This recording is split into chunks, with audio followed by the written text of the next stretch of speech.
Welcome to another episode of Bonnie's Keto Kitchen, where you, the viewer, decides what recipe I'm going to make next and see if it's any good.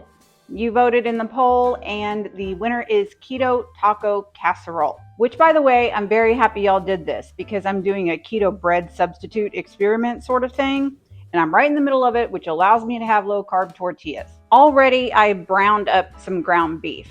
Okay, I drained out the ground beef, and to that, I'm going to add 1/4 cup of water, 2 1/4 tablespoons of taco seasoning. Stir it up and let it simmer for about 5 minutes. While this is simmering, I am going to be using Mission Carb Balance tortillas. I hate to say this, but it's a dirty keto. It's not strict keto because there's wheat. Wheat spikes that blood sugar, which is not what we want. But if you're dirty keto, it's okay. If you're strict keto, use these Egg Life wraps.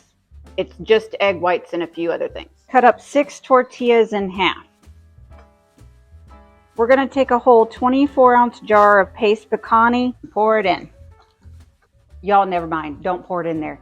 It's 2 3/4 cup. So pretty much all this jar. Just note, here's my thing with this.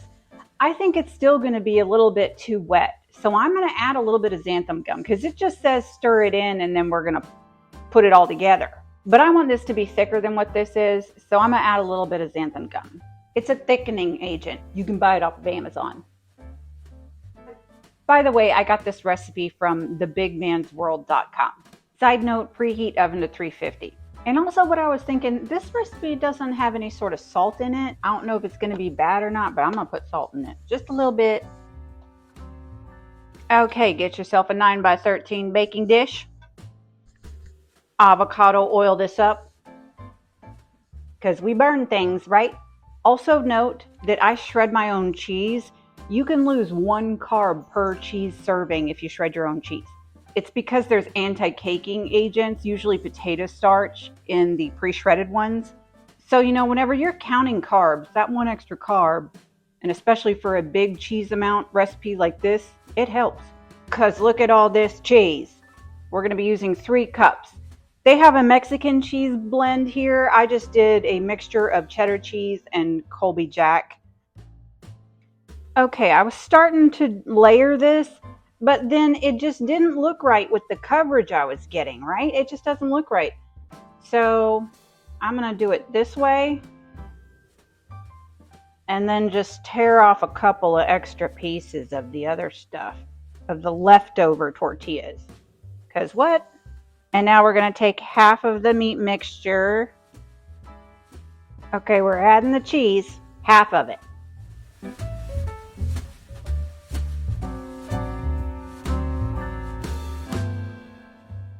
Okay, we're going to cover it with foil and bake it for 15 to 20 minutes. While this is cooking, don't forget to vote in the next poll for what recipe you want to see me try. It'll be under the community tab on my homepage. Okay, y'all, after a little bit of presentation, that looks pretty darn good. Smells like taco in here. Here's the final product, less a piece. So by the way, this recipe is 8 servings. Okay, haven't tried it. That was a good cheese pull.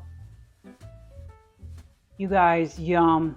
It's a taco casserole, y'all. I'm gonna try some with the avocado and tomato. Yes. That fresh tomato on top is key. If y'all want another easy recipe, a long time ago I made some fall off the bone ribs that are fantastic. I'll put them up here. Y'all, thank you so much for liking, subscribing, and hitting that bell. I'll see you guys next time.